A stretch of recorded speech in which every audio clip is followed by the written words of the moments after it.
Hello everyone, it's Brittany here and welcome back to my channel. I'm making a video, obviously. I've redone my room just a little bit, switched things around, new decor, do you like it? Mostly Target. Anyways, today I am filming a beginning or freelancing makeup artist do's and don'ts. But a few videos back I made a video about how to organize your makeup kit as a freelance artist. I'll link it somewhere. And it had a lot of views. Not a lot, but more than most of my videos do, and seems like it did well, so I'm gonna make another type of video like that today. So I'm just kind of gonna explain some important do's and don'ts. I think if you're trying to become a freelance artist, stuff that I didn't know at all. If I didn't go to school and learn this, I would be lost right now, let me tell you. So I'm just gonna go ahead and get started with the video. Right, the first most important thing is to have a clean and organized station. That's a do.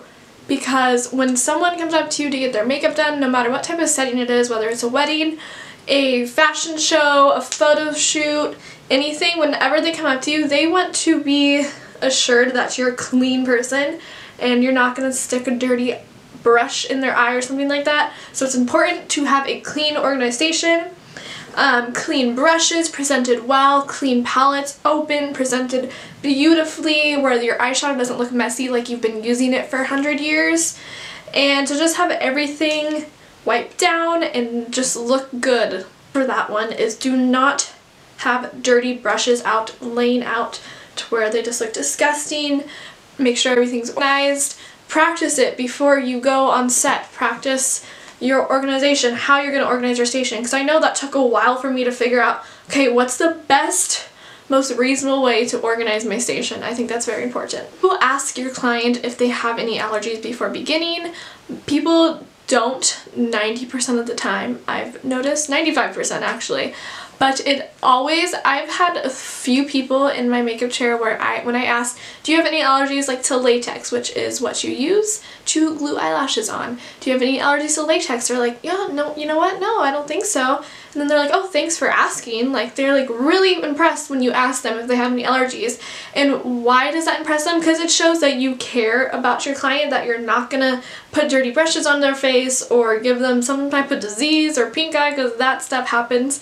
It's happened, I've seen it, so yeah, it's always important to ask. I recommend asking it because it just looks more professional on your part. Next one, do sanitize your hands in front of your client.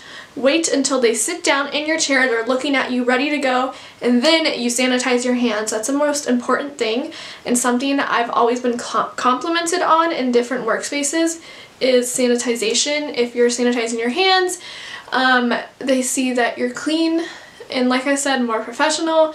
And don't touch your hair, cough with your hand, or touch or itch or anything without sanitizing your hands afterwards. I know it sounds a little excessive because sometimes some of us are fidgety, but do not touch anything or cough without sanitizing your hands afterwards, because say you sneeze and even though you're like this, you still sneezed, and it just makes your client feel more comfortable in their chair if you sanitize your hands afterwards and anything like that.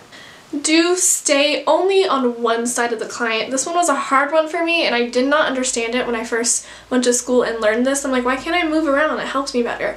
But if you're staying on one side of the client can see themselves in the mirror as you're doing their makeup, and they're not flustered with you in front of their face going back and moving around, and standing in front of your client makes you look a little flustered, like you almost don't know not that you don't know what you're doing, but when you're moving around a lot, it kind of makes them a little uncomfortable, I've noticed. After I've thought about it, I'm like, oh, that's something, because if you're in their face doing eyeshadow or eyeliner, you're literally breathing down their neck, so if you stay to the side, it's just a lot better option. Do make sure that you're always carrying gum or mints with you. I recommend mints more than gum because in school I've had people chewing gum in my face as they're doing my makeup. I don't want to hear you smacking on your gum, and your client doesn't want to hear you smacking on your gum.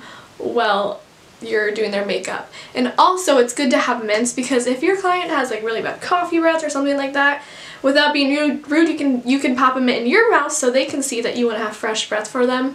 But also you can be like, hey, would you like a mint? Like, are you interested in that maybe? And then their breath smells better and you don't have to deal with it. Like I said, yeah, the don't is to not chew gum in their face. If you're going to chew it really fast before they come in your chair and spit it out just so your breath smells fresh, that's totally fine, but do not be chewing gum in their face. That has to be probably one of the most annoying things ever, because chewing gum on its own is just annoying for some people. So do keep clean and dirty brushes separate, even if you're using these same brushes on the same client. Say you have a jar of clean brushes, you pick one out and you do their foundation with one brush. Don't put it back in the jar.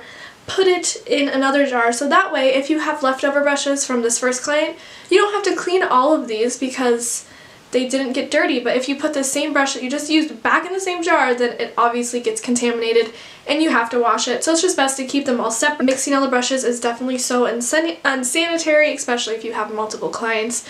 Just keep them separate. So that's that. Make sure you own 99% alcohol. 99%, it's the most percentage you can get, I think. I don't know if they have 100%, probably. But 99% alcohol in a spray bottle is absolutely essential. You need it, because how are you going to clean your eyeshadow and blush palettes? That's something I did not know before I went to school and learned this. I was like, how do I clean powder when you're using them in between people? How do you clean powder so it's sanitary? And I didn't know that. But you put 99% in a spray bottle and you spritz the palette and it kills all the germs. You can clean your just glass palette or metal palette that you're mixing foundations or concealers on with 99%. You can clean the handles of your brushes with 99%. You can clean just about anything if you wanted to. I think it is very important. Make sure you use it. The don't is to not use it, honestly. You have to have it in your kit. Like, you have to. How else are you gonna clean stuff? You know? Do carry a cape, kind of like when you go get your hair done and you feel really ugly because you're in this really awesome cape. Carry one of those with you. It can be a really lightweight one. I haven't had many people want to use them, but sometimes if you have a client or talent that's in your chair and they're wearing their outfit that they're gonna go film in and it's gonna be everywhere, you don't want to have a makeup mishap and have powder or foundation on their outfit when that's their wardrobe for the day. You don't want to do that. That's not good. If you offer it, kindly offer it. If they say no, then hey, at least you offered it. Don't is to not ask if they would like to wear a cape.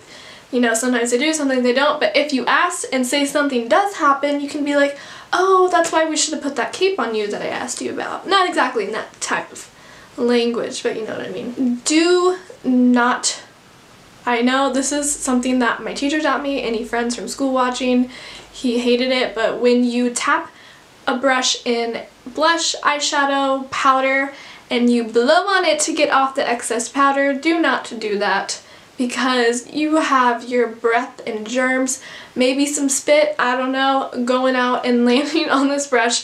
Then you're gonna go put it in someone's eyeball or on someone's face. That's so not okay. So make sure, which is a really hard thing to not do. I know I do it all the time, is blow on my brush and I'm like, dang it. But it's very important to, instead of doing that, tap it, and then if you have extra powder that you need off, just go like this on your arm, but don't touch the powder to your arm, but just lightly tap off and it'll all fall out, and there you go.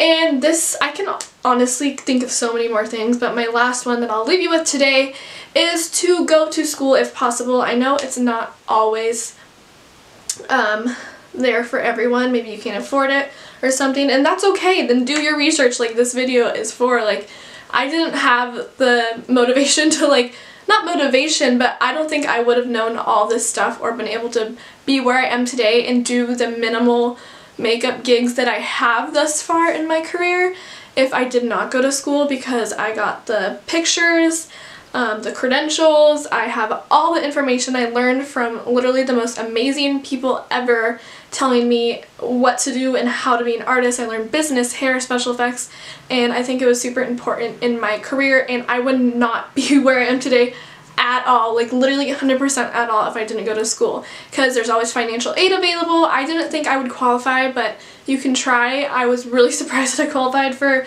financial aid. Not even, I have to pay it back. It was a loan, it was a grant, so it's not like I got any money that I don't have to pay back. I still have to pay it back, but it was 100% worth it.